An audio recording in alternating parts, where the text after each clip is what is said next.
Dans les griffes du loup-garou de Miguel Iglesias, combat de titans entre Yeti et loup-garou. The Jungle Goddess, Green Inferno, ou encore L'île des filles perverses, témoignent d'une filmographie placée sous le signe de l'aventure. Ce n'est donc pas étonnant si, une fois confiée au réalisateur Miguel Iglesias, la nouvelle histoire mettant en scène le loup-garou Waldemar Daniński s'avère la plus exotique d'entre toutes. Ceci étant dit, il est bon de savoir que le réalisateur est aussi réputé pour sa radinerie. Le résultat, à l'écran, c'est un voyage à Katmandou, symbolisé par de simples photos, usées de surcroît comme en témoignent les pliures et scories ornant le dépliant touristique. Qu'importe, car voyager ça pollue et c'est pas bon pour la planète. Le pittoresque, on le trouve du côté du casting féminin, essentiellement composé de visages qu'on a peu coutume de rencontrer. Comme celui de Mercedes Molina qui, entre deux comédies légères, retrouvera Paul Naschy à l'occasion de Exorcismo. Moins bien lotie, Sylvia Solar n'était de toute évidence pas en odeur de sainteté avec son agent qui s'amusait à lui sélectionner les pires films du 7e art, comme Le Rayon Infernal, La Maison des Filles Perdues, L'Homme à la tête coupée, Le Baiser du Diable ou encore Terreur cannibale. Reste que ces deux beautés et bien d'autres ne sont pas venus participer à Dans les griffes du loup-garou pour faire de la figuration habillée. Toutefois, si cet épisode des aventures de la saga Daniński se montre nettement plus osé que les autres, on le doit d'abord au sulfureux duo formé par Carmen Severa et Pepa Ferrer, incarnant des sorcières comme on aimerait en voir plus souvent.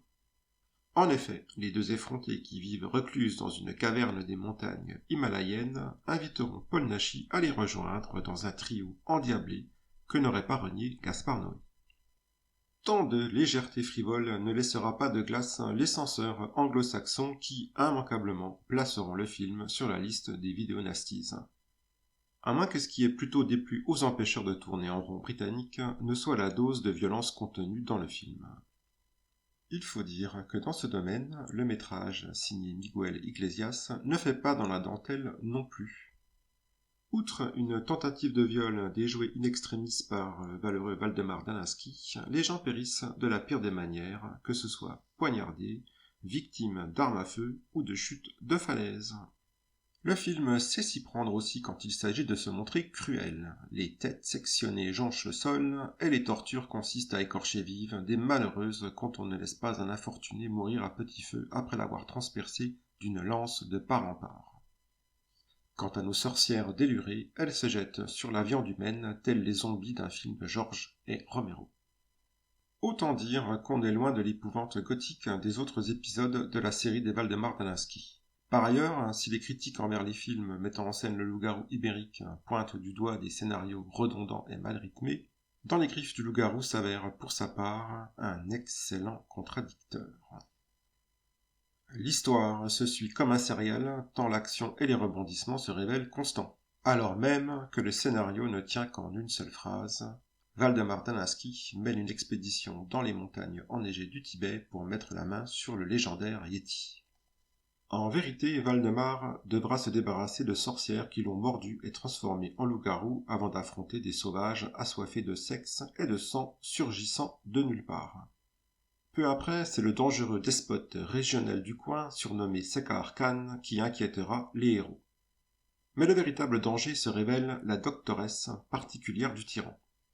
Incapable de soigner la maladie de son maître, Vandessa voit de sérieux concurrents en ces hommes blancs pétris de science. Le final conserve ce ton insolite en offrant un spectacle versant cette fois-ci dans une action frénétique.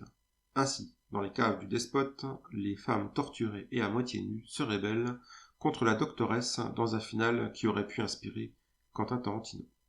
Au milieu de ce capharnaüm, on trouve Paul Naschy. Élégant et racé, l'ancien lutteur affrontera finalement le Yeti qu'il était venu chercher sur les sommets de l'Himalaya à l'occasion d'un ultime rebondissement. Les effets spéciaux, quant à eux, sont au diapason de ce que l'on peut attendre de l'époque. Simple transformation en images superposées, mais les créatures poilues sont toujours jolies.